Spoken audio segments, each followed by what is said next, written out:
All right, we're back for episode 5 of this Lodi High, 30 years later, class of 91. Hope everyone's doing well as the spring is moving forward.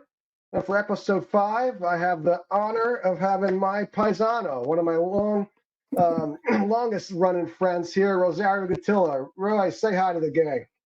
What's up, Joe? What's up, everybody who's going to be watching this video?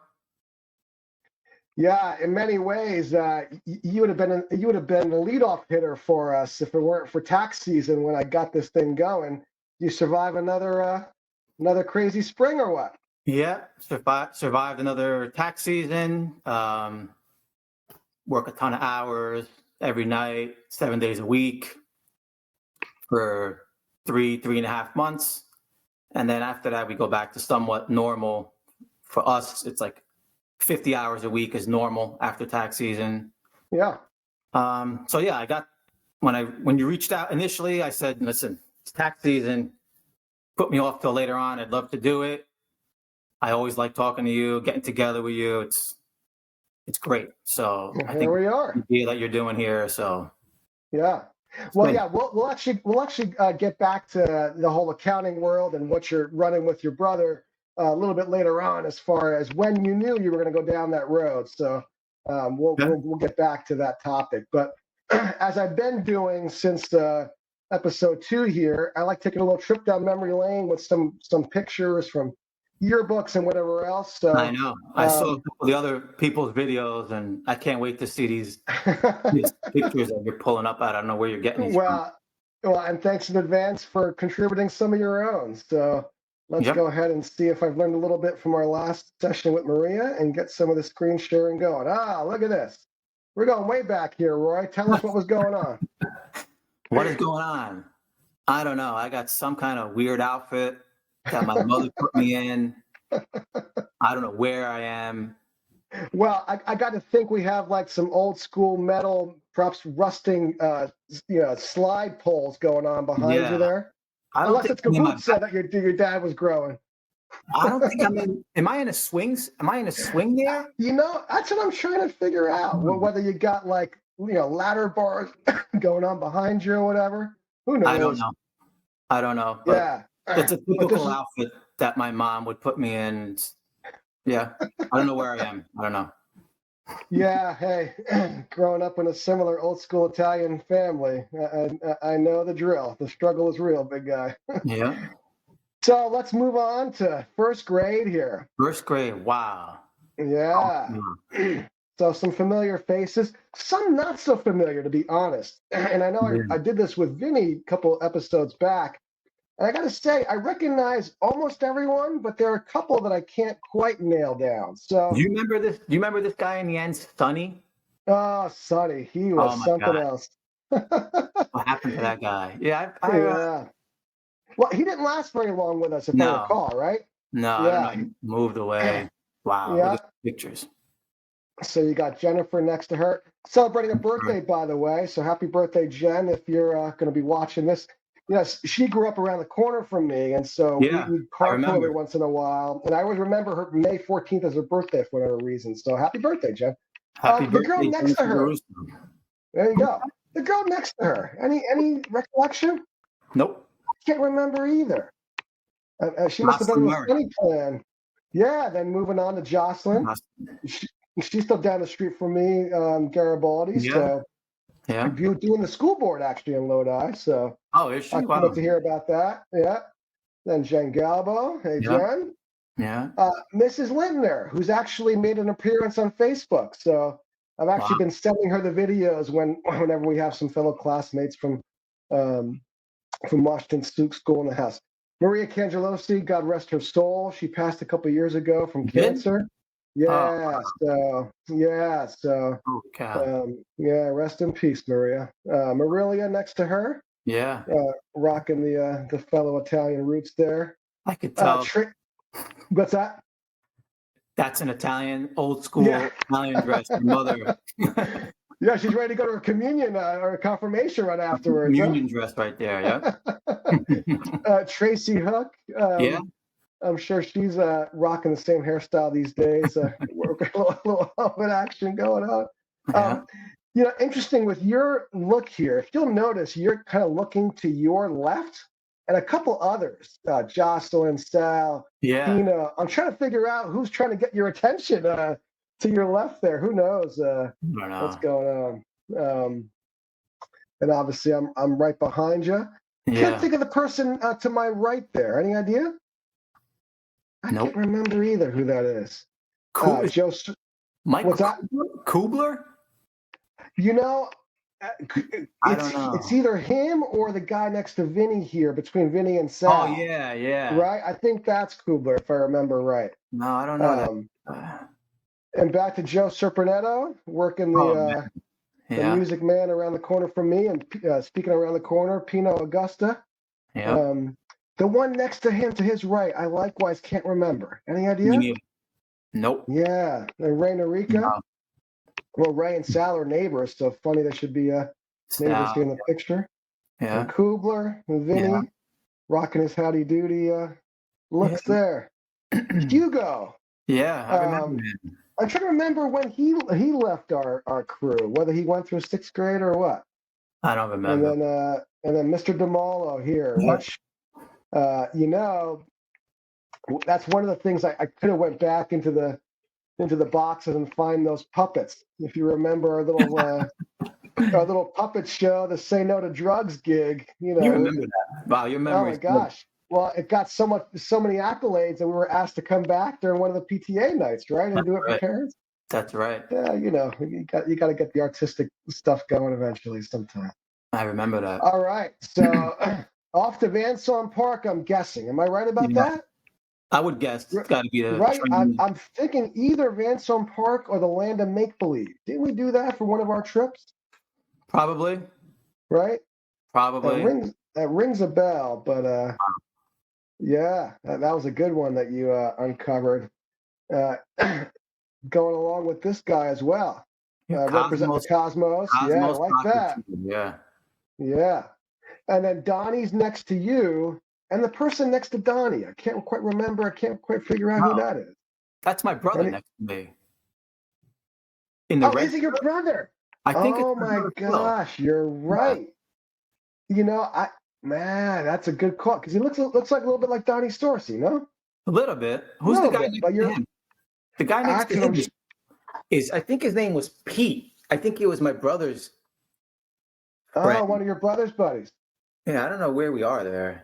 Could be Land. You know what? Could be Land of Make Believe or Class Trip. Yes. Or yeah, I'm thinking Land of Make Believe or Van Saun Park, something like that. Yeah. Yeah. Speaking of Van Saun, I don't know if you saw my video with Vinny. That'd be a nice venue potentially to do a little kind of family-friendly alumni gathering at some point. A little chill. Bring your own, food. Bring your own drinks. We'll see. So. Anyway. That'd be great for me. I could walk there from my house. Are you really that close now? I thought you were a little bit further up, huh? No, I used to live in Oakland when we first got married. Yeah. And like 10 years ago, I moved to Oradell. Oh, yeah. So you're right on the cusp there. Right. Okay.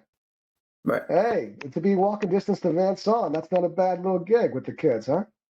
We go there. We go down there so many times with the kids. Right. There's Christmas shows there and the trains and the zoo. And when the kids were younger, we used to go there all the time.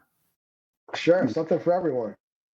So this scene, any idea what in the world's going on here? Yeah, I remember it a little bit. We did some kind of play. This is at school. Yeah, it's at school. I forget where we were. It's, I don't know, 6th grade. Yeah. I don't know. Some sort of Christmas theme thing going on. I'm guessing with the candy cane. Who's to my right over there? Who is it? I have no idea. I cannot remember. Well, you know why I asked this question? We did that Italian school bit on Saturday for a couple of years, right? So I was wondering whether this could have been something for that, but maybe. I can't tell you. I didn't see Miss Carla anywhere rearing her little perky, cheery, way somewhere in the mix there. I remember going to Italian school. So I had like regular school 5 days a week, right? Then you got it. Italian school on Saturday, then CCD on Sundays. I was like, 7 days a week I'm going to school here as a little kid. Yeah, how about it? Short of being in the military, your parents had you in line, huh? That's a lot of schooling for a little kid, 7 days a week. Well, and looking back, it's kind of almost comical to think, two kids growing up in Italian, mostly, households as far as what we're speaking on a regular basis. Yeah. Yeah, I guess, the idea of trying to be more proper with the lingua, Right. was the goal, right? Yeah, I mean, I went to kindergarten not knowing how to speak English. I don't know if anybody knows that, but like in my house when I was growing up, my Right. parents only spoke Italian. So Sure. I walked into kindergarten, even though I was born here, not knowing how to speak English. And within a year, Right. I guess I figured it out. Yeah. And I don't know. And then my Yeah. brother, who's a couple years younger, he ended up learning English from Yep. listening to me talk Ooh. from what I learned in school. So you were the trailblazer. I guess so. I Right. guess so. Yeah. That reminds me, in kindergarten, I forget who it was that came into our classroom. We had some like non-teachers come in to do some assessment stuff with us. Uh-huh. And one of the preliminary questions that you just checked the box was, okay, Joe, do you speak English? And I said, no. And the girl was like, oh, you must have misunderstood me. You speak English? I said, no. And here, for some reason, I had English as in like speaking British, compared to speaking American, as if there was some sort of difference to discern. We went on for like 10 minutes here, some of the silly stuff that you remember, Yeah. the more the random type stuff. But anyway. It's crazy the stuff that sticks in your head. Oh my God. Yeah. Well, yeah. So now we're off to Where middle is that? school here. Middle school? Yeah, you're rocking the middle school. Oh, wow. Yeah, well, you'll see it clearer in the next group picture as far as some of the style fashion you had going on. I guess There's in the no days of style. Miami Vice, we can be bold, when it comes to our color choices. It comes out better next when you see. So check out the black shirt, the white tie, and the Wow. red collar. How about that? Wow.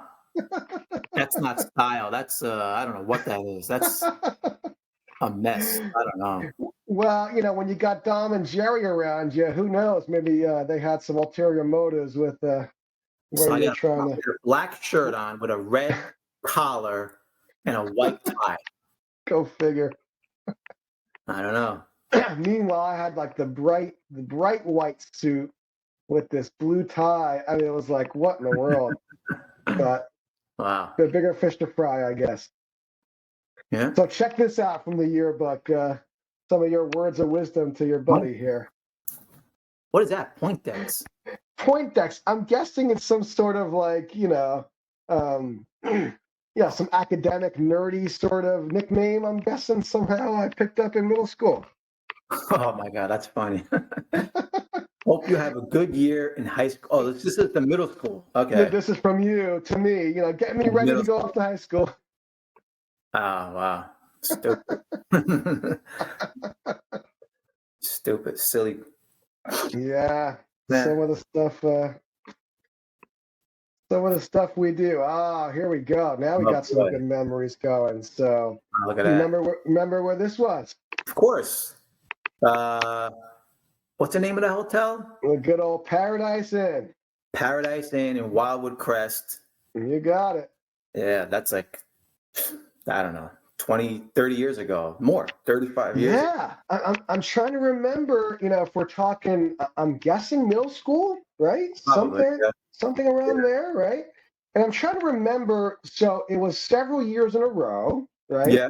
And in one of the years, you had Paul and your right, Paul's family, your aunt and uncle, they came along as well, right? Yeah. So I remember when we first went there with you and your family, and because my mom and your mom, through us going to school, became good friends, and then your dad and my dad became good friends. Right. You guys used to go there first, like you used to go every year. Yeah. Right. And then I guess your parents asked us to go with you, and then we went and stayed in the same hotel, and your aunt and uncle and your cousins were there. Yeah. And I guess my brother Phil is taking this picture because he's not in here. I guess. Yeah, my cousin Anthony's in there either. Who knows what's going on? Oh, yeah, but, Anthony's up there. Yeah. And we went to the same hotel like I don't know, 3, 4, 5 years in a row. Right. And we had a ton of fun, man. It's great. Oh man, that was good times. Here with my hairstyle, I guess I'm trying to keep up with the ladies with the height going on there. I had a little bit of a rap obsession end of middle school into high school. So Kid and Play somehow became the guy with the big fro became an influence. So yeah, Wow. all you could do is shake your head, smile and nod, like what in the world, Yeah. you know? I guess, Thankful to be. our kids will look back at the pictures Yes, we're taking now and do the same thing. Like, oh my God, what was I wearing? Look at my right. silly hairstyle. And Yeah, yeah. Some things don't change that way. Um, so a couple things from Wildwood. Do you remember our infamous trip to the Dragon House for dinner? the Chinese place. Yeah. Yeah. Needless to say, neither your parents nor mine were exactly well versed when it came to reading a Chinese menu, thinking Right. about what to have. I'm trying to remember who was it that got sick on our way back out of the restaurant. Do you remember? Nope. Nope. I don't Yeah, remember. someone basically chucked up their entire meal. So yeah, that was a one and done choice when it came to choosing our dinner choices. Our parents The other, tried it, right? Our parents tried it and they're like, that's it. uh, No yeah, more.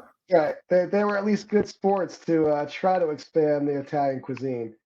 The other thing I'll remember, among many things, of course, do you remember the arcade that I had know what you're going to say. I know what the you're going to racetrack? Oh my gosh. That say. whole we've moved on to Ocean City for our vacations as a family. But a couple of years ago, we went back to Wildwood, kind of a little trip down memory lane when my brother Yeah. turned 50. And I got to say, Roy, I passed by that arcade and I was like heartbroken that the racetrack wasn't there anymore. I could still hear the guys, pumping up the prices, pumping up the prices. And he went Yeah. like bip, bop, bibbity boo, or something like that. He That's had little exactly what he sidekicks did. with him.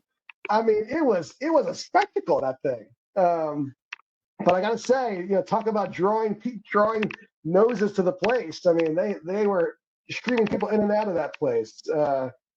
I did the same exact thing that you did. Is Same that exact. right? We've been to Wildwood with the kids. Yeah, And I went to that hotel, Paradise Inn, that one we're talking about in the yeah, picture. And I showed my kids, like, this is where we used to stay and all the memories and everything. And I right. did the same trip as you. I went to the boardwalk in Wildwood. I went to that same location that you're talking about with the horse races.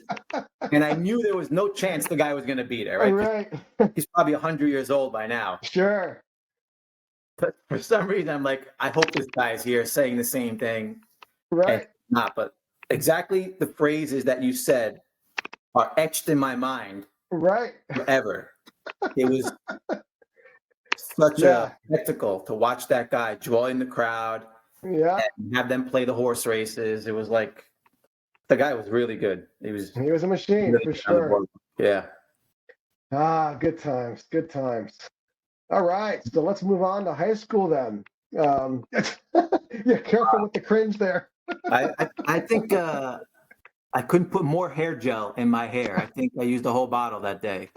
Oh my God. Were you on the depth team when it came to rocking the gel? I don't know. Whatever kind of, I Yeah. don't remember the kind of gel, but that's a lot of hair gel. So Wow. anything stand out to you from what you wrote below? Giants, soccer, Camaros. I had a Camaro in high school. Mm, I was a Giants fan, so I'm calling the yeah. Jets losers. I'm mentioning Wildwood there, Yeah. Seaside, Yeah. Well, you Red Heights mentioned and West, Action Park as well. Action Park. Yeah, Boy, did you happen to see the documentary in Action Park? crazy. So Oh my gosh. I went there. I don't. It's called something else now. I think, Yes. something. I took my kids there, and it's totally different. Now it's like Yeah. totally different. And I was explaining Right. to them the ride and the loop that people used to die on. And they thought I was kidding. They couldn't believe it. So I showed them like video clips. I went to YouTube and showed them, Right. and they couldn't believe that these rides were legal, that I went on them, didn't get hurt, didn't die. And I said, this is like, we used to do it like every summer. Me and a bunch of kids in our neighborhood, we used to do it older. They would drive us all, and we would go and have a great time, but it was so dangerous. That park was, and that alpine slide. Oh my God. People used to fall off those slides and get all scraped up and bleeding. How it was allowed, I have no idea, but. Well, being fellow soccer guys, I got a chuckle watching the documentary where before you had the magic spray in soccer that you sprayed any injury and somehow you're magically better. Action Park had their own version of it. They had this little outhouse. I don't know if you saw it in the documentary where they would send kids off the alpine slide like totally red well, so they just spray this white spray on them, and somehow, it was a miracle cure. Probably just numb the pain, and they're like, yes, don't tell your parents, get out of here. Yeah. Well, I've never been a super big roller coaster guy. And so I remember having arguments with people about Action Park versus Great Adventure.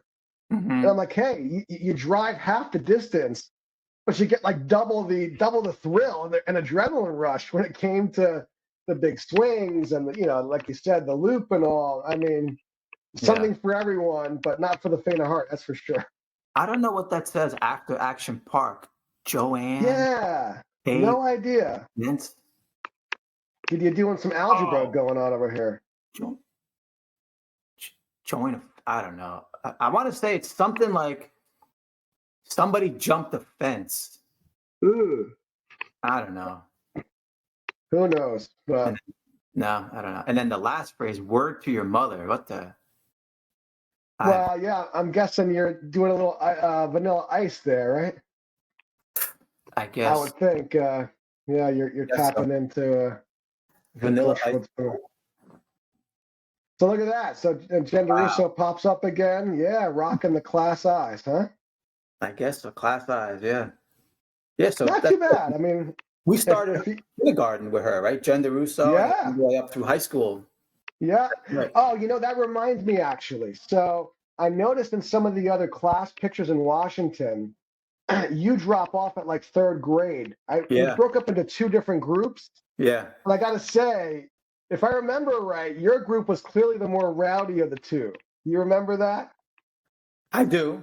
I do. Man. Boy, you guys, it always felt like when things were dragging and boring in our classroom, whenever we had a joint thing going on with kickball or lunch, somehow the excitement and the risk really ratcheted up when your crew was involved.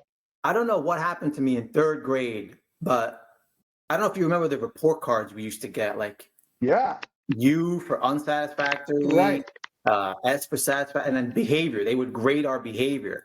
Yes. And I remember taking home this report card with all, I don't know, U's or something on it for behavior. Gosh.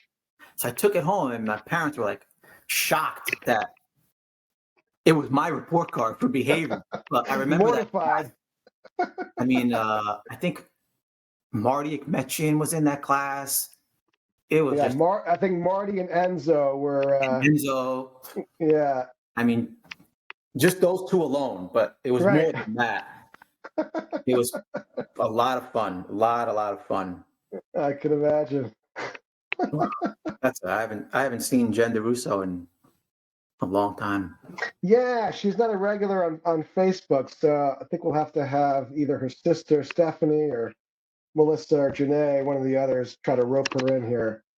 So yeah, the description is perfect for this picture. A motley looking crew, huh? Yeah. Is that United Nations going on here? Is that fresh? Well, it can't be freshman year because my brother is the goalie, so he's younger. No. This is definitely senior year. Senior year.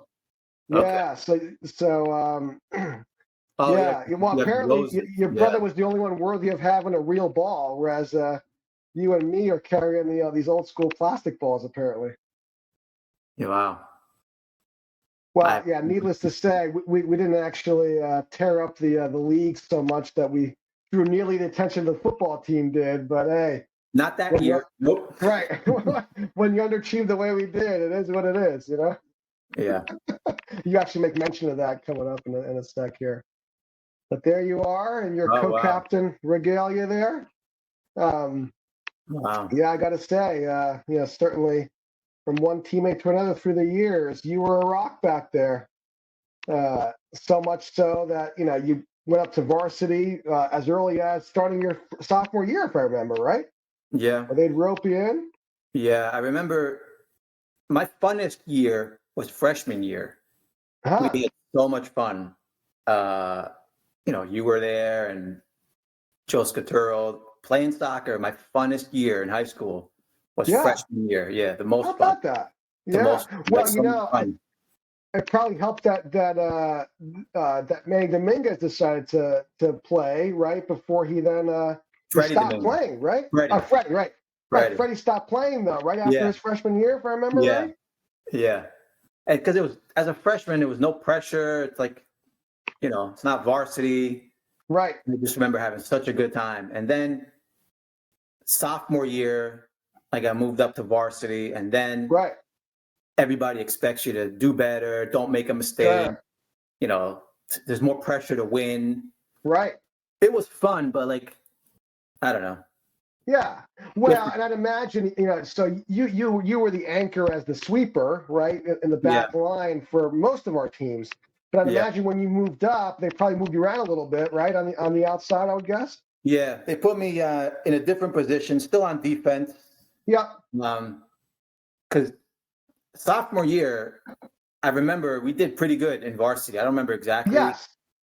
Because we had older kids, we had juniors and seniors, so it was sure. a mix You of a saw lot John of good Bates, kids. Lopez, Dominguez, right? That was a good core. Those guys were really, really good. Sure. I don't even know what I was doing on that team compared to those guys. Yeah. They were really good. Really well, good. And the year, and I forget exactly how far they went, but the year prior, my brother's senior year, they lost in the state final. So so certainly, unfortunately, there was a decline with each passing year when it came to our holding up our end of the bargain. But do you remember? I forget the guy's name. I think maybe his name was Abe. We had a Middle Eastern guy on our team. Yeah. Who he got such a kick out of the ref calling over the top at a time when, you remember when Sylvester Stallone was in the movie Over the Top? And every time the ref would say over the top, Abe couldn't help himself. He'd get his arm out and do one of these, over the top. And I was totally cracking up, the middle of the game. I remember him. Yeah. Yeah, I remember him. Yeah, we had our share of characters, throughout the years there. That's at Kennedy Park. Remember, we used to practice at Kennedy Park. Oh, sure. Yeah. Yeah, now fully turf fields. I shake my head every time I go back home to see, turf fields there at Memorial Field. Not exactly, the same. In fact, you could see all the dirt, in the middle of the goal there. We used to play on horrible, horrible soccer fields. Horrible fields. Dirt, glass, rocks, hills. Horrible. I mean, compared to what kids play soccer on nowadays, 90% of the games are on turf. Right. Once in a while, you'll play on a grass field. And I try to tell my kids, I can't even show them a grass field anymore, what it is. They're all turf. Every town, every high school, all has these multi-sport turf fields used for every sport of the season. It's not. Yeah, some things don't change, but that's one thing that's a welcome change from how it was growing up, for sure. If it rained the day before, you're going to play in the mud. That's it. Good luck. You're going to play in the mud. Right. So, so you're channeling my mom's common name for me. Yeah. Well, you ended up going to NYU. Yeah. Yeah. I remember because you were tossing it up between a couple different schools. Yeah. And I just kept saying, come on, Joe, you're going to go to NYU. What are you talking about? You're going to go to NYU. You got in there. You're going. Right. Oh, no, I haven't. Remember in Washington school, you pissed. Oh, my God. It happened at least once. I remember second grade, we're playing some sort of bowling game. And I, for whatever reason, I just was so bashful to ask to go to the bathroom. And, Yeah, instead I'm dripping puddles behind me as I go. But anyway, the kickball games were legendary. I had it was fun talking to Vinny about. And I remember trying to roof the ball. I don't know if you remember. I intentionally tried to kick the ball. That's right. Onto the roof of the school, and it was like the Green Monster in Boston. Whoever did it, I remember a couple kids used to be able to do it. It was like a big thing. It was like so much fun. Well, yeah, it was great. Vinny gave us soccer guys some kudos that way, because it was a big advantage to be able to know how to use our feet on that cement. Pablo, shoot it. Always remember your father. Your dad. Yeah, your dad going to the soccer games. Oh man, he would yell "beautiful" every time. Beautiful. Yeah. Well, yeah, it's great that you mentioned both him and then Pablo, and then another birthday today for Danny Molinari, if you remember him. Sure. So if you add his dad in the mix, boy, the cast of characters on our sidelines, boy. I remember Danny Molinari. We used to play rec soccer with us. Yeah. But then I don't know, did he go to high school 1 year with us or not even? Not even. Okay. I forget where he ended up. I want to guess Bergen Catholic. For some reason, I think it was Bergen Catholic, but I'm not sure. I haven't seen the guy in 30 years. I don't know. Yeah, poor guy. I'd imagine him and his dad have reconciled, but I'll never forget with him. We had a game at Memorial Field. I know what you're going to say.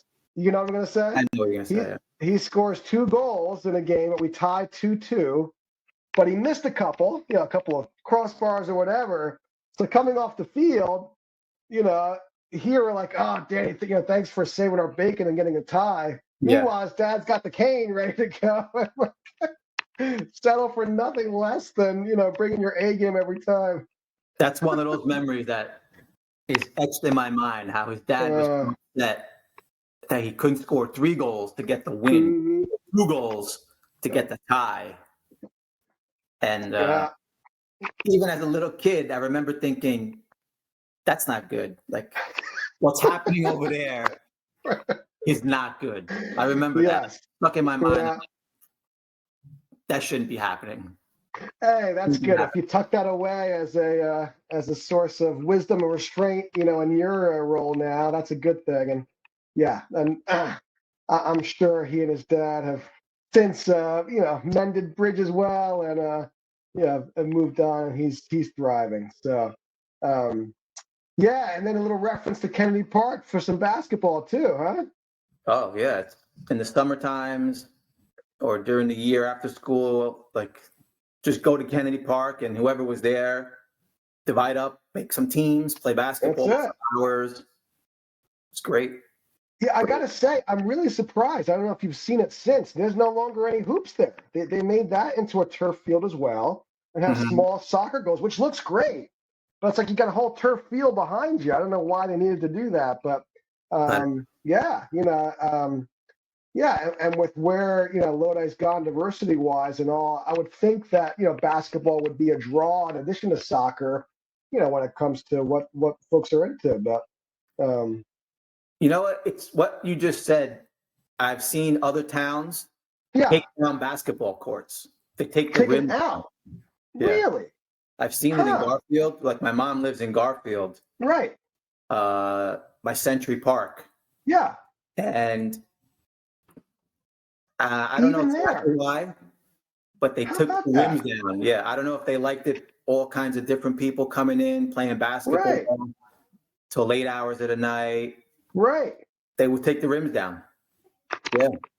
So I don't know if that had anything to do with anything, but yeah.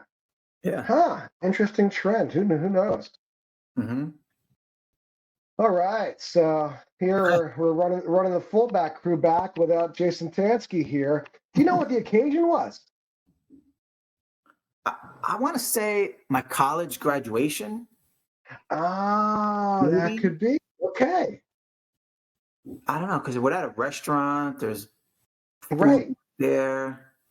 Yeah, because I was going to say, I think our team dinners, for soccer, were in the cafeteria, nothing super fancy, right? So I can imagine it was that. That's not. You're right. Yeah, you're right. We're probably going to your college graduation then. I don't know. It's somebody's college graduation, I think. Yeah. Well, Yeah. speaking of which, let's kind of pause there in terms of you going to Seton Hall. Tell us about what you recall about choosing Seton Hall, and then when you kind of felt like the accounting track was your destiny. I remember I didn't want to go like to California or Indiana. Like I wanted to say Sure. somewhere local, somewhat close to home. I was really close to my family.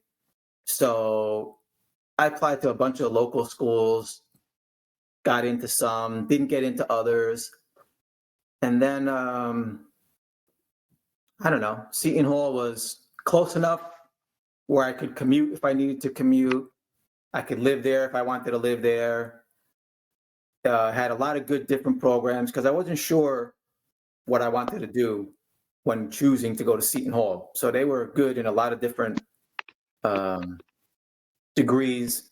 Yes. And went for a campus visit. And then, Joe Scaturo, I think he was pretty sure that he was going to go there from the beginning. So I just went to Seton Hall. There you go. So and at what point did you settle on accounting? Not in the beginning. In the beginning, freshman year, I took like a criminal justice class. I was thinking about going to law school. I remember that. I remember maybe going into the FBI or the CIA. Yeah. I like the whole investigating crime. Yeah. I took an education class, but it wasn't for me. I took a couple business classes, still didn't declare any major until like probably junior year, like sophomore year. I still took a couple business classes. And then I like business. Yeah. Everything about it. So I then applied to the business school, got in, and then had to decide what major to concentrate on once you get into the business school. And then I figured accounting gave me like the most options. Like instead of just picking computers, like I don't know if I figured it out on my own or some teachers helped me. And they said like you could do a lot of different things if you major in accounting. So I said, all right, let's go with that.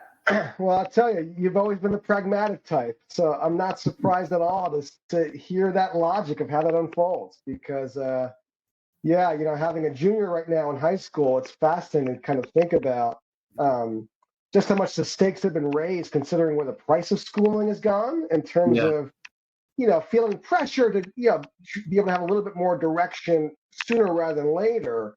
But at the same time, recognizing the fact that your path is probably more common than not, in terms of realizing that it takes a little bit of life experience, to be able to feel out and taste, if you will, what could or, can't be a path for you. So, the struggle is real and universal that way. It's too young. It's too much pressure for an 18, 19, 20-year-old child to try to decide what they want to do for the rest of their life. It's not easy. It's really a difficult decision. Some kids do it, right away, but most people don't. Like so. Right. Yeah, I'm still convinced, even despite just how ridiculous the inflation's been in higher education, that if you can communicate well and think well, right, you're going to be well served in any number of different paths that life may take you. So ultimately you got to be faithful with where you are and what's before you, and then be flexible and adaptable. To be able to know that your vocational career might take certain twists and turns, but always willing to be a team player and do the best you can at what's before you. All right. So before we leave high school, do you remember this little comment you made in the class, Will? I don't quite recall Joe being known for being Mr. Sweats. Joe Scaturo wore nothing but sweatpants every day in high school. Every day. How about that? Every day. If you ever get him in one of these interviews. Every day, sweatpants. I'll have to psychoanalyze what's going on every day. That, whether it's just the cult of convenience or what. Comfortable. I mean. Yeah. Comfortable. Why not? You don't got to wear a uniform. You may as well just keep it cash. Yeah. Well, speaking of psychoanalyze, we'd be remiss to not move on from high school and talk about biggest influences or other teachers or students that left their mark with you. I know we've shared good time with Mr. DiGiacomo after school. Yeah. Fill us in on that, or any other students or teachers that still kind of resonate with you today. Mr. DiGiacomo was big. I think he came in our junior year or something like that. Yeah, And correct. I had him for sociology and psychology. And I just liked him as a person right from the beginning. Like, besides being a great teacher and being able to teach the material in an organized way and, really cared about the kids. Like, I got to know him outside of the class during high school. And he was just a great guy. I mean, great guy. Yes. Yeah, for both of us having very similar dads who were people of, guys of few words and just, lived, by example. In many ways, Mr. D's, persona, was a nice compliment to that, where he was a good conversationalist. He was someone who, in many ways, was a more intentional mentor type, where, he's as great a guy outside the class, as you said, as he is inside the class. So when we do those occasional dinners together, even after, even years later, it was picking up where we left off. Very natural to interact with him. I talk to him. I mean, I probably see him physically. We go out to dinner or lunch once a year with Mr. DiGiacomo. We talk on the phone every once in a while. I mean, yeah. Well, he's put his trust in you to handle some of his taxes as well. So good vote of confidence. I think he's 100% retired now. 100%. He is. Yeah. Not only that, he's told me recently he's got a place in North Wildwood. So he's mentioned the thought of if ever we're down that way to hit him up. So that could be a nice little come full circle experience at some point in time. Yeah. Any other teachers or fellow classmates stand out to you in terms of? There was a teacher in there was a teacher in college, but I mean, I could mention the guy's name, but really nobody knows him from high school. But in high school, I think no other teacher really stuck out. Yeah, that influenced me in high school. No, in grammar, I call it grammar school, but in elementary school. Yeah. I don't know if you remember Miss Cuervo. Yes. Was really influential to me because in third grade, I don't know if you remember, like I was really sick. I was, you know what? I was going to come back to that, but let's go there now. And I was in the hospital for like months and like, probably I should have got left back in third grade. Like I probably should not have moved on to the fourth grade. I was out so much because I was sick with stomach problems and everything. And I remember Miss Cuervo, coming to visit me in Columbia Presbyterian Hospital a bunch of times with her husband. And I mean, my brother would bring the homework to me. So she wasn't there to bring the homework or give me the test back. She was just there as like a really nice person.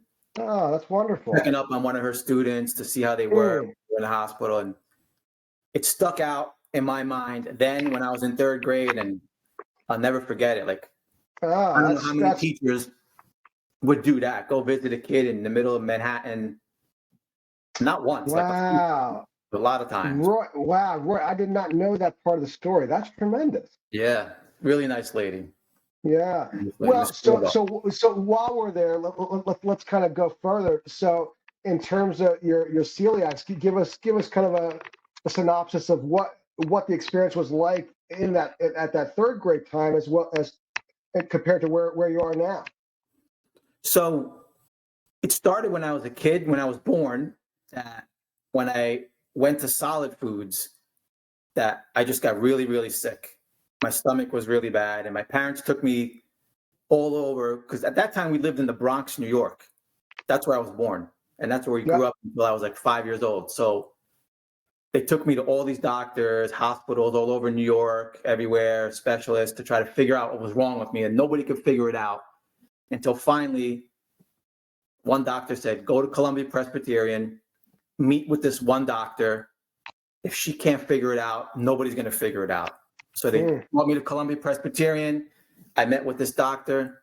The doctor admitted me for like 2 weeks, ran all kinds of tests and everything, and then finally figured out that I had celiac disease, which is allergic to gluten as a young kid. Because back then, it's common now to be diagnosed. Right. But 50 years ago, nobody even heard of it. Like, Sure. but this lady knew. She knew about it, and she did the test to see if I had it and figured out that that's what I had. But at that time, at that point, my stomach was so messed up and so damaged that it took a long time to repair it. And that's it. Then I've had it for the rest of my life. And then... Well, and not only was it rare, right, but to be in an old school Italian family and have something like that, boy, Yeah. I can imagine the sacrifice for your parents. Not easy. I can imagine. I mean, my mom would say, "No tuis." Nowadays, it's easy. There's gluten-free, everything, everywhere. People ask me now how I do with it, and I said, now it's easy. It's a piece of cake. But 50 years ago, there was no substitute food for gluten-free food. There was no substitute. You just couldn't eat pizza, period. That's it. You couldn't have a bagel. That's it. So there's no gluten-free bagels back then. There's no gluten-free pizza. So it was not easy for my mom at all to try to cook for me and, try to hide the foods that I'm not supposed to eat as a little kid so I don't get mad or upset. Because my brother could eat everything, right? My brother Phil could eat everything. My dad could eat everything. So they were eating everything. But were there any genetic connections to anyone else beyond your immediate family? Not that I know of. No. How about that?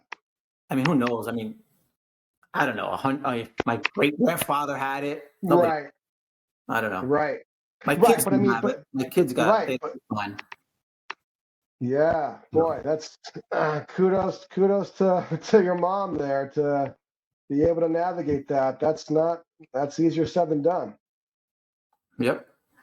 But then again, as parents ourselves, stumbling and fumbling our way through carrying that torch, so much of this stuff you learn on the fly, right? You got to roll with things and know that, for the love of your kids, you find a way. Yeah. It's nobody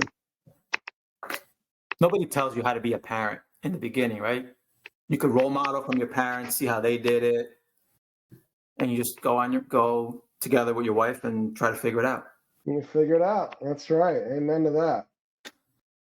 All right, so let's fast forward a little bit here. Yeah, very grateful that you could be my Lodi representative in my group of wedding guys here. So, funny how the years go on, and grateful that we've been able to stay in touch all this time and be able to typically grab lunch together during the summer when I give my brother and his family a little break to care for my dad.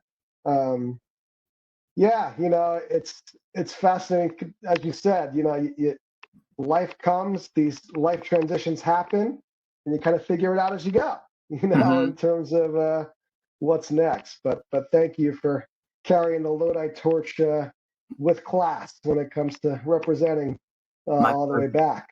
My pleasure. And then, hey, going from there, let's transition to your beautiful family. Give us the rundown here. Look, that picture is probably like 8 years old. I was going to say it's a little bit outdated, but it's the best I can do on Facebook for those of you that aren't quite posting as much. So I'm not on Facebook. I made a Facebook page like 8 years ago, put some pictures on there, and then it's not for me. So that picture is now.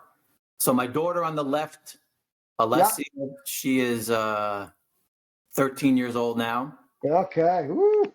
And then Anthony in the middle, he's 15 years old. Yeah. And then Christian in the red sweatshirt, he's now 10 years old. Nice. So, and that's my wife. Welcome to the teenager and tween years, huh? Yeah, and that's my wife, Antonella. We're out there, some pumpkin patch. I don't know, somewhere. As my dad would say, beautiful. Well, so let's go there in terms of well, actually let's actually pause on that. Let's kind of go back and kind of go through your different roles, right? So as an adult child right now, obviously your dad passed years back. Still have your mom in Garfield. Yeah. Give us a sense, Roy, of reflecting back on your dad's passing and what you miss the most about his absence. Yeah, so my dad passed away. He was 58 years old. I was 24 years old. Yeah.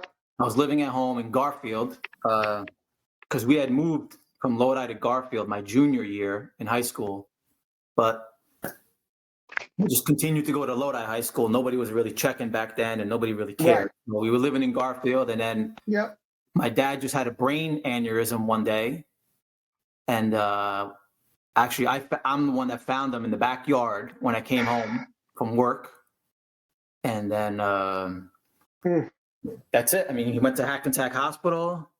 The blood vessel burst in his brain and never recovered, and that was it. That was it. So that was tough. That was when I was 24 years old. My brother was like 22 years old. My mom was really young. There was a 10 age difference between my dad and my mom. So my mom was 48 years old. Right. That's very young to lose your spouse at 40 years old. That's like our age now, right? Like, right. Exactly right. Imagine losing your spouse now, under 50, and it's, not easy, but she still lives in Garfield, and my dad and mom were, if you want to think of the old school, stereotypical Italian immigrants, it's them. They are the old school Italian, Sicilian immigrants. Came to this country at different ages, and then got married. They lived in the Bronx until I was 5 years old, and then we moved to Lodi. Yeah. So what do you know about their courtship? So they knew each other in Sicily. Like, they were from the same town in Sicily. Bolognetta. Bolognetta.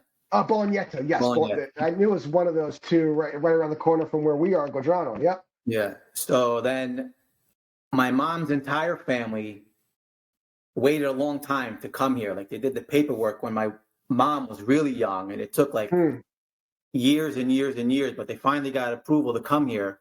So then her entire family came here except one brother to the Bronx. Yeah, one brother stayed there. He was older already.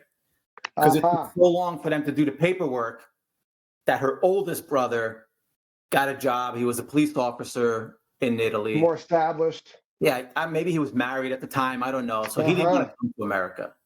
So he stayed in Italy, my mom's oldest brother. But all her other brothers and sisters came and went to live in New York. And then, so they knew each other in Sicily, in Bolognetta, the town. And then my dad came here on his own. He left his entire family. Really? Yeah, he left his entire family, his parents, everybody, brothers and sisters, and came here on his own, and then ended up going to the same Bronx neighborhood as where my mom was, and then they went from there. There you go. Now, were they around that Arthur Ave neck of the woods in the Bronx? Exactly there. Like, if you ever saw the movie Bronx Tale, that's the neighborhood right there.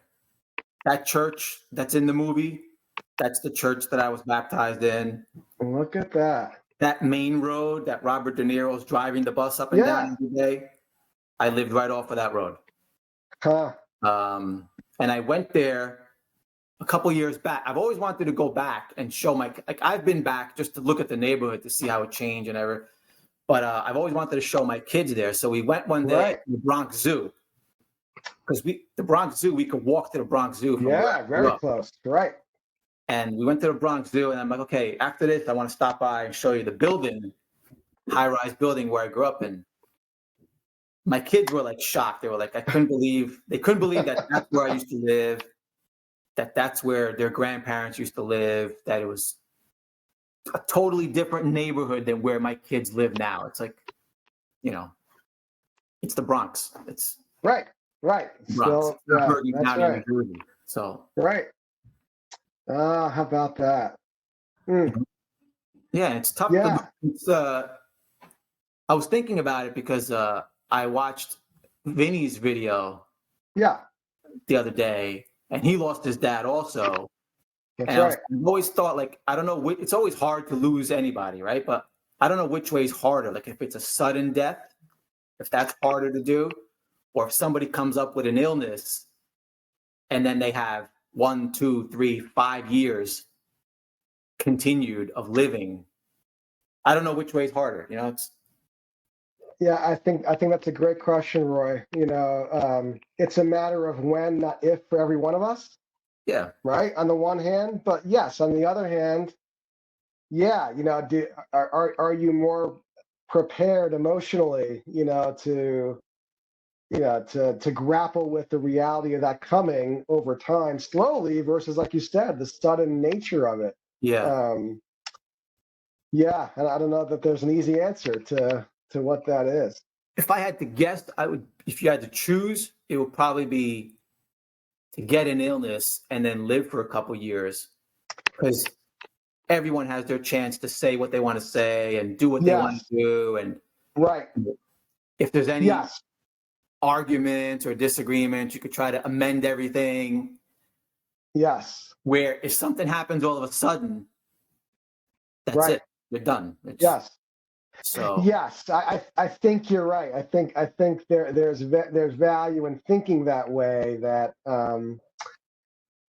for a lot of us, we all have some level of junk in the trunk, so to speak. In terms of baggage we take with us from the past. And yeah, when they result in relationships that aren't as ideal as they can be, if you're able to have the courage and the love to be able to mend some of those divisions, yeah, that's I think that's kind of the best case scenario. In yeah. fact, there's a guy in our shared financial planning world who he has a great series of diagnostic questions he'll have folks ask. You got to get to the big picture of what money means relative to the rest of what matters in life. And one of his final questions ends up being, if your doc calls you today and tells you have a terminal illness out of nowhere that's going to take your life 24 hours from today, Mhm. what would you regret? Hmm. Would there be conversations or things you wish you would have done that now in 24 hours you may not have the ability to do? Yeah. Now, hey, we don't have the crystal ball, right? And in God's wisdom, He hasn't given us the ability to look down the road as to giving us what that date is. And I often thought about that as well. Like, how different would your life be if God tells you, all right, you got 20 years, Yeah. go. Yeah. How different would your approach be? It's a fascinating question, to think about, and it's actually one of the reasons I wanted to do this whole series is here. A lot of us are on the cusp of turning 50, Yeah. which, in many ways is kind of halftime, theoretically, if If you're if we should lucky. have we have the ability to get to triple digits, Yeah. but often you talk about the midlife crisis type stuff and folks thinking about and kind of taking stock of where you are compared to where you thought you were going to be. And it's kind of interesting, to think about what and who's in your life and how are you measuring those things as measures of fulfillment and what your true wealth is in life. I often like telling folks, if you think more in terms of who rather than what, you kind Mhm. of be in better shape, when it comes to thinking about how you're assessing where you're putting your time and energy and money, to make a life that's fulfilling. So Sure. yeah, well, and on that topic, I have to send an apology to you that now is like years later. I remember at the viewing for your dad. Mhm. Um, it was as you said, it was such a jarring thing to know that this aneurysm kind of came out of nowhere. Mhm. In terms of his life, ending as abruptly as it did. And in those kind of funeral settings, talk about another place where you're not naturally equipped to know what to do and what to say. I remember coming up to you as you were sitting up in the front, and I kneeled down next to you. And, I tried to legitimately, like, bring a word of encouragement to you. And I said something along the lines of, Roy, only God knows why. Mm-hmm. And, on the one hand, theoretically, if you believe in God, like, there's truth in that statement. On the other hand, you got to be wise and discerning about when to say certain things, right? And I'll never forget your face when I said that. You kind Really? of gave me that face right now, like, hey, Joe, what are you talking about here, right? Like it was the kind of like, now's not the time, right, to try to like explain things or try to make sense of why something happened, like life is what it is, and certainly as parents, we try often to shield our kids from like hard things and like not unduly burden them with stuff that might be too heavy or hard, right? Mm-hmm. But sometimes you just gotta let things be, right? And sometimes you gotta know when to be silencio and when to speak. So anyway, for what it's worth, I Yeah. meant to have it be an encouraging word, and yet, it's just another occasion of trying to figure our way out in terms of making sense of stuff. Well, I don't remember it at all. Like I remember the Okay, funeral I'm, and the I'm glad wake. to hear that. That's good. I don't remember you saying that or doing any of Yeah, that. So don't take that the wrong way that I don't good. remember. But you Right. don't need to apologize because the way I look at it, like if I know the person, if they say something that is inappropriate, like if I know the person, they're only trying to help, I don't get annoyed or pissed off because I've known you since 5 years old. So you would never do anything to hurt you, hurt me or anybody. So if you ever say or do anything that comes off the wrong way, I would never even think about it because I know the person that you are. That's Mm, the way I look at you and everybody else. Like, yeah. for the most part, I judge people on their actions, not one sentence that they say that may be inappropriate. Like, Yeah. you know, Well, thank you. I appreciate you extending grace that way. And, sidebar, our society would be in a lot better shape if they all approached people that same way. The extent to which people now, and social media just amplifies it as a microphone, the extent to which folks are able to say things flippantly and like demonize and vilify other people is just crazy. When it comes to realizing how much we share in common compared to where we differ on different topics. yeah, I agree. I worry there's bigger fish to fry in life, when it comes to sorting out, hey, we all have a vision of the good life in terms of wanting to raise, have a thriving marriage, have kids that are, hardworking and wise and, going after good things in life. Man, if we all started from that premise, or, we're all Americans first before we're left and right and center Yeah, and whatever else, we'd be in a lot better shape, when it comes to extending that level of clarity as far as believing the best in the people, before we jump to conclusions about what's going on. yeah. I always Yeah. try to judge people by their actions, what they do, rather than what they say. Because I think the true person is what they do. Mm, If you can see what somebody's doing and how they behave rather than what they say, that's how I judge people, by their actions. yeah. No. And that's Hey. one of the reasons why I'm not on social media. Like, I just don't like it. Like everything Yeah. that we're saying and commenting on and the back and forth, it's not for me. Yeah. For me. I hear you. I think a lot of us might be wise to consider likewise, bro. Not me. Not for me. Yeah. But Yeah. Oh, that's great. So let's stop the slideshow there. This is great. Let's kind of move on then and talk about relationship with mom and your brother. Mhm. Give us a little look into how life looks like there. Uh, my mom still lives in the same house in Garfield. Yeah. Uh, Is Carvel still open down the street? it's a Dunkin' Donuts now. Yeah, Dunkin'. yeah. Oh well, I was gonna say that'd be a nice spot for her to walk the grandkids down to, huh? We're always there. We're always there. My Oh, is that brother, right? yeah. My mom still lives there. She still works part time. She was born in 48, so I don't know how old that makes her. I don't know, 70 Yeah. something. Yeah. Still working part-time. She's a teacher's assistant in Hackensack Hospital as a nursery there, daycare there. Right. I talk to her every day. I see her every day. Good for you. every day, every morning. Talk to my mom. See her. She spends a lot of time with my kids, a lot of time with my brother's kids. My brother, I live in Oradell. My brother lives in Emerson. Yep. The next town up. Right. We've got two girls, similar ages as my older two. Which is nice. And me and my brother, we work together. We have the accounting business together. We've had that for like 20 years now.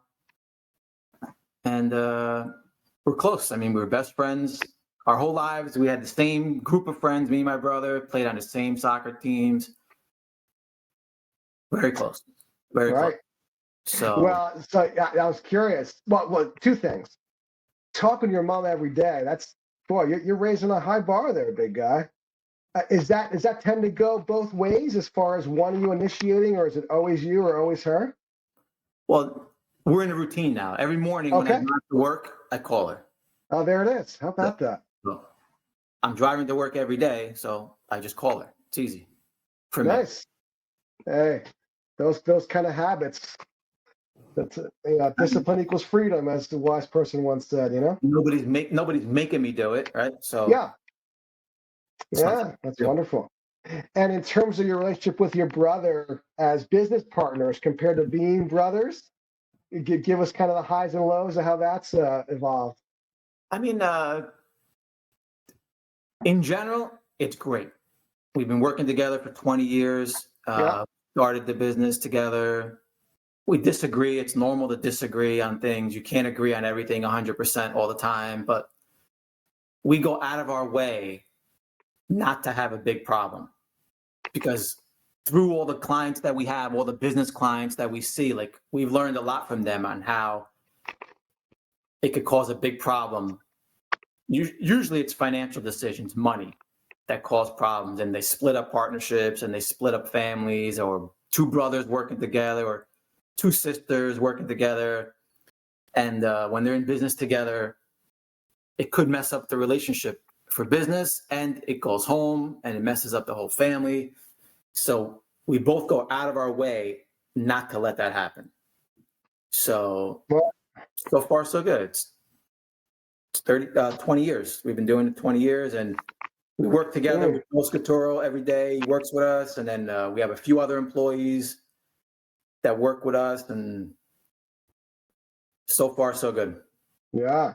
So how are you finding navigating having the accountant hat, in terms of you're actually servicing your individual and business clients versus the business owner hat? How do you find that juggle, which is not always a given, in terms of how folks tend to, hold those two in balance?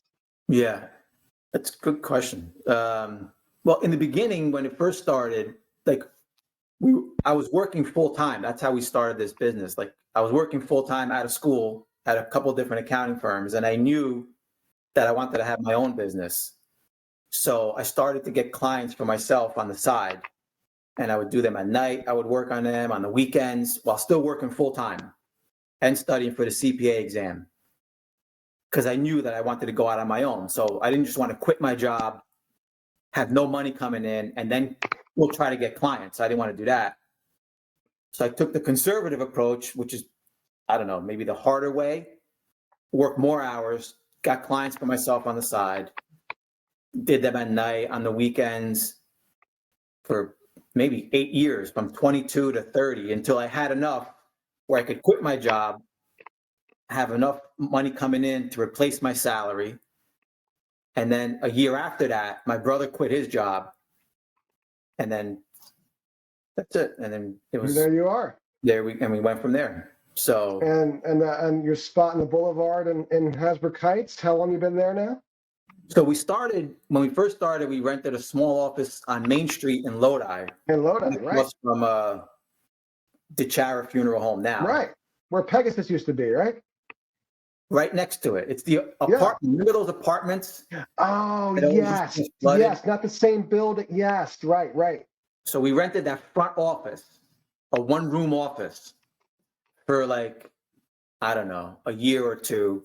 And then they had another office in that building also. Then we rented another office in that same building until eventually we needed more space. And we were always worried about that it was going to get flooded there. But we got really lucky, never got flooded there. It got close once.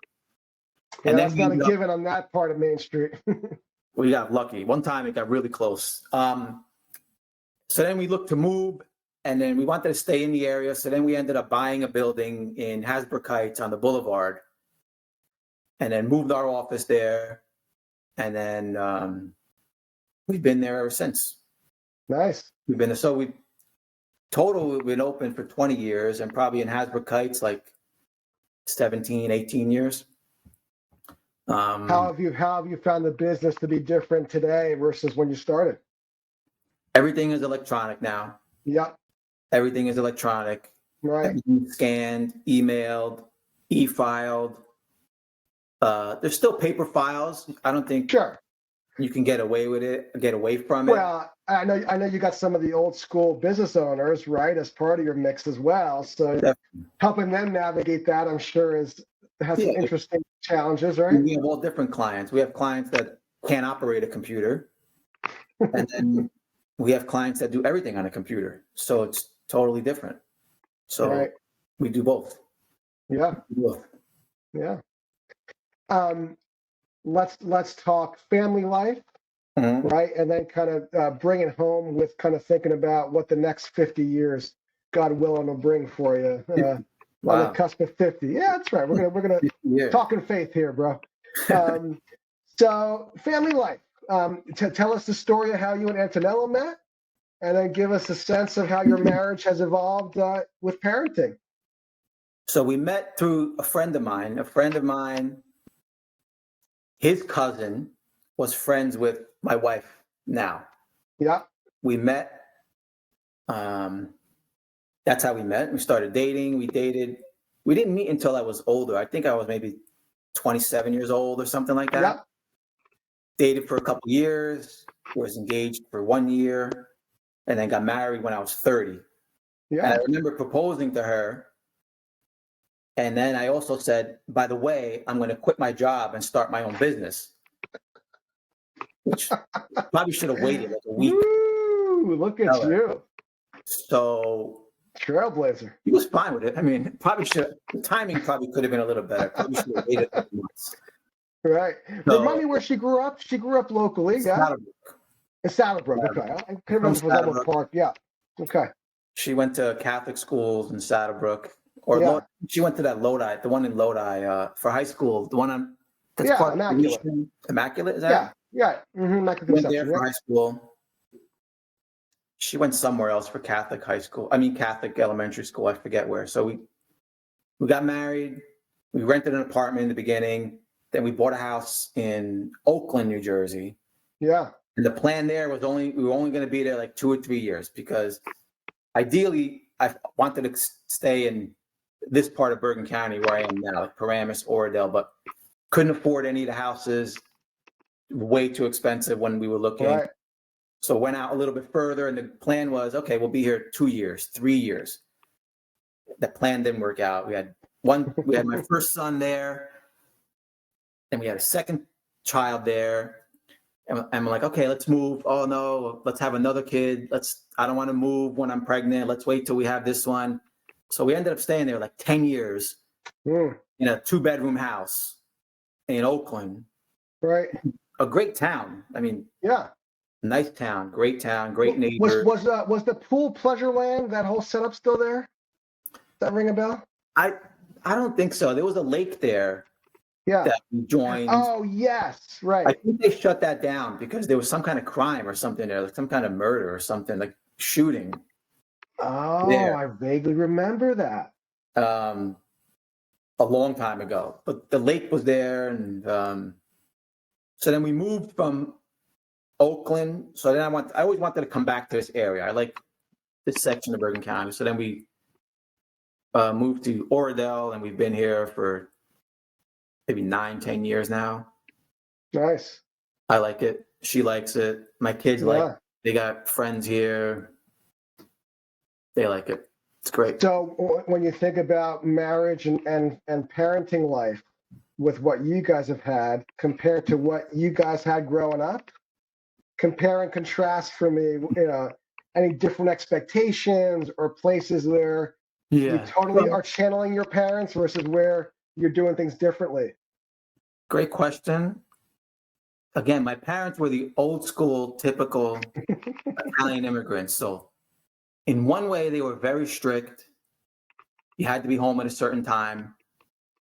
And somehow you just knew what time it was and you had to go home. Like, I don't know how we knew. Instinctively, right? We didn't have cell phones. And I don't think I carried a watch around, but somehow I knew it's time to go home for dinner. Or if we went back out for dinner, you knew what time you had to be home. And somehow I knew what time it was to get home. So they were strict in certain ways. And my parents were strict in like the Catholic religion, sending us to BCD and going to church on Sunday and that. And strict on like family time and being close with not just our family, but with our aunts and uncles and cousins and extended family. Right. And me and my wife were the same way. My wife was brought up similar, Italian immigrant parents, the whole thing, family time, religion, Catholic, CCD. And we've extended that to our kids also. They go to CCD. My son was just confirmed. Yeah. My youngest just received confirmation, communion. Yep. So we're still following in those traditions. Yeah. I think me and my wife are more aware of what our kids are doing outside our house than what my parents were, knowing what me and my brother were doing outside the house. Because we ask more, me and my wife, we talk to our kids more, we're involved more. We know whose house we think we know whose house they're at or what area of the town that they're in. Where when me and my brother went out, when we left the house, I don't know, they didn't know where we were going and when we were coming. They knew when we were coming back, but they didn't know exactly what we were doing or who we were with. We just went out in the neighborhood. Right. That's it. Now everything is so play dates and scheduled and pre-organized. It's different. Yes. Yeah. That's a good way to describe it. And we have our youngest dabbling in the dating world these days. So yeah, talk about you see the gray hair here. Yeah. I'm not going back. Let's put it that way. So, how old is she? She's going to be 15 this summer. So, yeah. Learning the dance, right? They're spreading their wings with some independence on the one hand. On the other hand, they're still under our roof, right? So weighing out and balancing what it means to ideally have them make good choices on their own, but when needed, be able to rein them in, and help them not be their own worst enemy, How's that going that your daughter wants to start dating? Yeah. Right? Curveball. Yeah, didn't see it coming. So yeah, it's been interesting to, to be aware of technology. So on the one hand, neither of our kids, our 17 or our 15-year-old, are on any of the social media sites. Just because they're not on it on their devices doesn't mean that they can't access it through someone else's, right? Yeah. So, but they have cell phones. They do. They both have cell phones, right? Yeah. So, and that's the thing is, you realize, these things, my word, to think, I think it's Joe Rogan's and Elon Musk talking about, these cell phones have as much technology in them that it took to put someone on the moon, and to think about what people can do with them. They're a wonderful tool when used right, but they also can be a minefield, when it comes to having folks give in to the worst impulses they have. So anyway, we're looking at, so the iPhones, all having iPhones, you're able to do the Find My Phone thing, which is nice. Find your kid. Right. It doesn't give you the play-by-play of what's going on where we find them, right? So that, that only goes so far. So anyway, wanting to balance the idea of training them right so they make the right decisions out of the gate, like an ounce of prevention is a pound of cure. But when they go off the path, and make poor choices, having them own up to it and say, hey, in fact, one of my questions to her when it came to thinking about just dating in general is, hey, Jules, if you do get married one day, right? Imagine the time, let's say at that time we're still old fashioned and you're going to be doing your dance with me as your dad, right? Picture in your mind and ask yourself, what are the things you'll want to have done or not done with other boys between now and then, in terms of how you'd want that experience and that wedding day to be, Oh, wow. You're laying it on thick, man. Well, Wow. on the one hand, you got to swing for the fences as far as shooting for like good perspective. On the other hand, you're not going to be naive. I'm a glass half full guy for sure. Thankfully, I'm married to someone who's more realistic. And so hey, to me, I'd rather she wait as long as she can. But in the absence of that being reality, how do we give good principles and good guardrails so that you're not only thinking about your own heart, but you're thinking about the hearts of your boys as well, right? So you don't become a heartbreaker unnecessarily. You're truly having a win-win take on life. So, yeah, it's I had a long chat with Mark Leone about it because we have kids similar ages and kind of comparing notes on it earlier this week. And it's you're never fully ready, right? And thankfully, I've come to realize that when I remind myself that my kids are going to be who they are, equally because of us, as well as despite us, it gives us humility to say, hey, we're going to do the best we can to guide them. But at the end of the day, they have to own their choices, in terms of, forging their own path, So how about in your world? Any of that, any of the dating stuff or technology becoming a recurring topic? I mean, my son had a girlfriend, no longer has a girlfriend. Yeah. My daughter, no, she's young, still 13. But the thing I don't like, which I know it's going to happen, is when they do start dating people, now they have this other person in their ear who's either telling them things or trying to convince them, or which I think is the part that parents have to get used to. Like when you have an 8-year-old and a 10-year-old and mom and dad are home, like those are the two people that are influence that child. Now, when your child is whatever age, 15, 16, 18, 20 years old, I know it's normal. It's going to happen, right? But now you have this other person who your child is listening to and spending time to. And maybe you know that person or not. Like, who knows? Maybe you don't know who they're going to end up dating, who now is in their ear all the time on whatever topics they're talking about. That's what you have to realize. That's the reality. I know it's reality. I know. Yeah. But that's what you have to get used to. Yes, that's right. There's always been the music scene and TV, right, that are promoting their own messages that way. But you're right. The ubiquity of technology being everywhere, you can't avoid it. In many ways. Someone wisely said, we're a society that's drowning in info but starving for wisdom.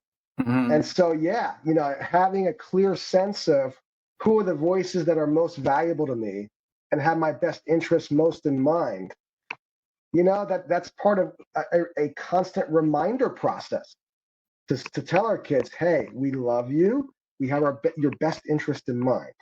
We're not perfect. We don't know all the answers to stuff, but we're doing our best, to help you have the framework to be able to make good choices that are going to be in your best interest and as well as being a blessing to those around you. Easier said than done, right? But a worthwhile process to do the training that we're called to do. Definitely. So looking forward then, right, we're on the cusp of 50, right? Next 50 years. Crazy, right? Give us a little preview. What is your view of the good life for Guttilla in the business world, the Guttilla family? give us a sense of what your vision is. Honestly, as long as I'm healthy, that's really all I want. As long as I can stay Amen. healthy and my entire family can stay healthy, then I just think everything else, if something bad comes up, I can figure it out. That's it. As long as me and everyone I know in my direct family stays healthy, everything will be fine. Everything else, it's all been done before. You could figure it out. Right. There's no sudden health changes and drastic medical conditions that affect anybody. I'll be fine. Yeah. Whether it's in business, Yeah. home, kids, anything. If you have your health, then that's you're 80% there. Once your health starts Amen. going down, Yeah. Whoever said health is wealth is pretty wise, because it is definitely an element of what true wealth in life really is yeah, all about. definitely. Um, if one last thing then, so if you have a forum now with your fellow classmates, Mm. I'll give you the billboard assignment, right? So if you had a billboard to put up on Route 80, Route 46, Yeah, Route 17, a message to send out to your classmates, what would you say? classmates. Now, like Yeah. people watching it now, or classmates back in high school, if we're in high school, or now? Oh, you know what? I didn't think of it that way. That's good. Either way. Well, if I'm talking to our classmates back in high school, There you go. I would say don't overthink everything. Because I was a big thinker in high school. I overthought everything and overanalyzed it to the point where I would just talk myself out of doing stuff. And then later on in life, that changed. So any of our high school classmates were like me, overanalyzers, overthinkers. I would tell them, cut it out because it's Huh. not good. Not good. Good So that's one. what I would say to our high school classmates. Right. For now, anybody who's going to watch the video, I would say probably it's all been done before. Whatever you think you want to do or handle, thousands, if not millions of people have done it already. Whether it's raise kids, have twins, send somebody to college, get fired from a job, get sick, and like it's all been done before. So thousands of millions of people have done it before you. So you're probably well equipped to handle it also. And probably be humble and grateful for what you have, your health, your family, your religion, if you're a religious person,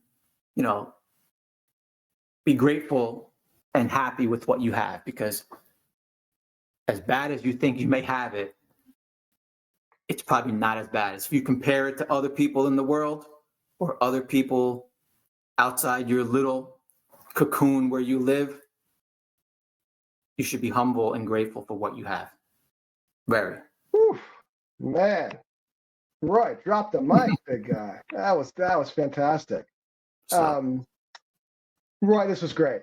Glad we were able to reconnect this way, but more importantly, glad we're able to connect offline as well and be able to touch base on a regular basis. Because again, at the end of the day, through all the highs and lows that life brings, when you appreciate who's in your life in all the ways in which we are part of that experience, and enjoying the good life. Lots to be thankful for, as you rightly said.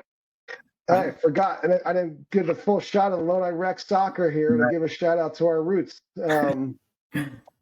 But yeah, so glad we can be grateful for where we came from and where we are now, and keep the good life going. I agree. I want to say one more thing.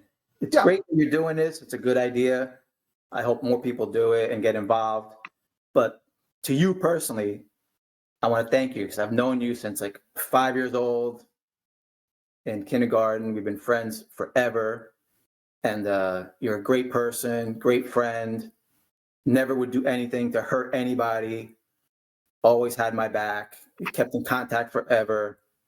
Still to this day, our parents were close, our families were close. and you're one of the people that really has helped in my life. So, and if anybody ever gets a chance to get to know Joe Bazooka better or closer, they should definitely take advantage of it, because you're great guy. Hey, the feeling's mutual, big guy. You know, again, none of us get where we are on our own. You know, and I think God in His wisdom puts people in your life in different seasons that, in many ways, they carry you through the everyday and sometimes the extraordinary stuff. And those shared experiences are the soil in which the good stuff in life grows. Yeah. You know, I can't say I'm a huge gardener. I didn't grab that from my dad, but I got to say, perhaps because he's been gone now, I'm now more appreciative of gardening as a metaphor for life. You know, that if you let things be, the weeds and the other crap naturally grow. But if you want the good stuff, right, you got to take the time to prepare the soil and to have the conditions be optimal, right, for the good stuff to grow. And in many ways, these kind of relationships are a big part of cultivating that soil and enabling us to grow, you know, through the seasons of life. So the feeling's mutual, big guy, and continued blessings to you and your family. Much love to them. I know you got a full weekend, which is emblematic of the season of life you find yourself in with teenagers. But all the best as we go onward and upward, and at the top of this mountain of 50, going down the other end, continuing to make the most of it. Very good, Joe. Thank you. All right. Blessings, man. And hey, rest of you classmates, let's get on the horn. Look forward to doing more of these and hopefully providing means to be able to be an encouragement to each other. All right. Talk to you soon. Thank you. Bye. See ya.